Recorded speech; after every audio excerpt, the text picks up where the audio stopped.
Est-ce que vous aussi, vous avez tendance à vous excuser d'être vous-même et à, après, ne pas comprendre pourquoi vous n'obtenez pas ce que vous voulez, pourquoi les autres ne vous écoutent pas et pourquoi,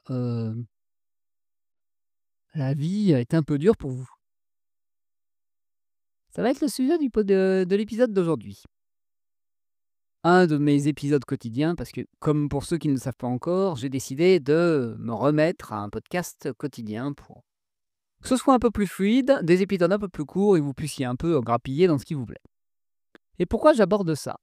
Parce que je me suis rendu compte, en lien un peu avec, le sujet d'hier qui était le rapport au compromis, que j'ai tendance à me contorsionner, à tout faire pour ne pas déranger, pour ne pas prendre trop de place, pour ne pas faire trop de vagues et d'une certaine manière m'excuser d'être moi-même.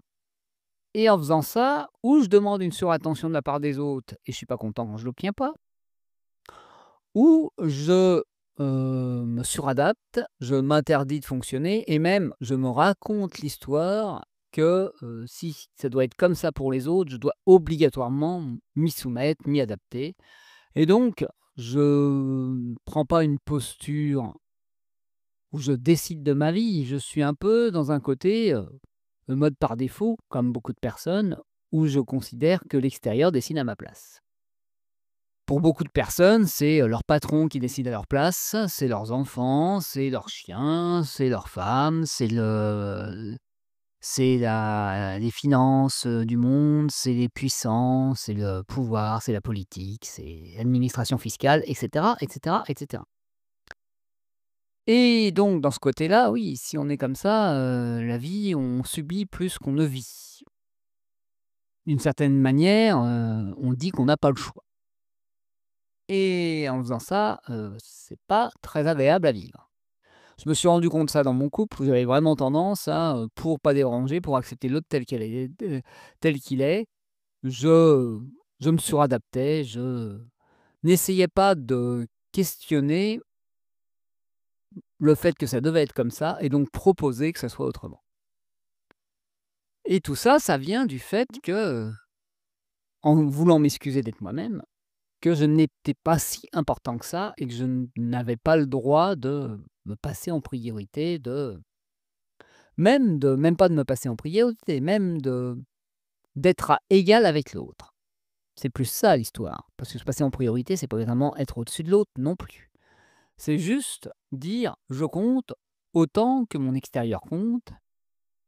Et je peux aussi demander à l'extérieur, à mon patron, à mes enfants, à mon collègue, de fonctionner autrement.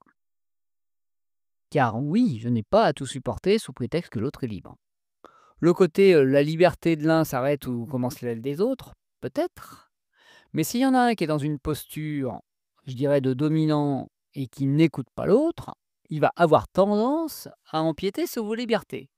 Donc si vous l'ouvrez pas, vous allez être dans un sacré enfer. Ah oui, lui, il sera libre. Vous, vous le saurez un peu moins. Donc on en revient toujours à la même chose, c'est, plus on ne prend pas sa place, plus on n'ose pas être nous-mêmes, plus on se met de côté, on se met au second plan, plus on n'a pas notre vie en main, on n'est pas au volant et donc on vit un quotidien par défaut et on attire à soi des conditions et des, événements qui ne nous conviennent pas souvent, je dirais même rarement.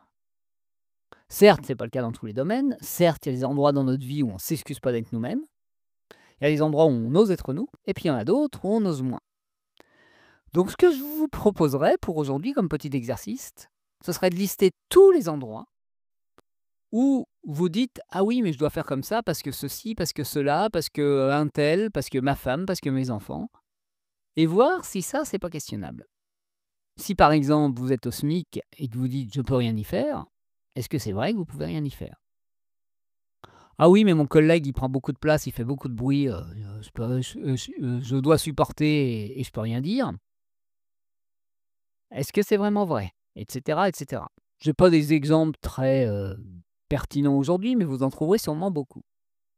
En gros, questionnez tous les endroits où vous vous écrasez, où vous l'ouvrez pas, où vous ne remettez pas en cause, où vous ne négociez pas. Parce que peut-être, sans le savoir, si vous dites ça me convient pas et je voudrais que ce soit autrement, l'autre sera d'accord aussi et vous pourrez peut-être trouver une autre solution. Et même, à la limite, vous dire ah, ça me convient pas, mais l'autre est pas prêt à bouger. Comment je peux faire pour ou faire évoluer la situation, ou mettre quelque chose en balance, ou négocier encore un peu plus fortement, mais insister et ne pas juste tenter une fois et abandonner dès que quelqu'un vous dit non. Et oui, c'est tout un apprentissage tout ça. Et bien sur ce, je vous laisse. Comme d'habitude, n'hésitez pas à noter ce podcast, à le partager et à me contacter si vous voulez que je vous accompagne pour devenir de plus en plus vous-même et oser enfin prendre le rôle principal de votre vie. À très bientôt.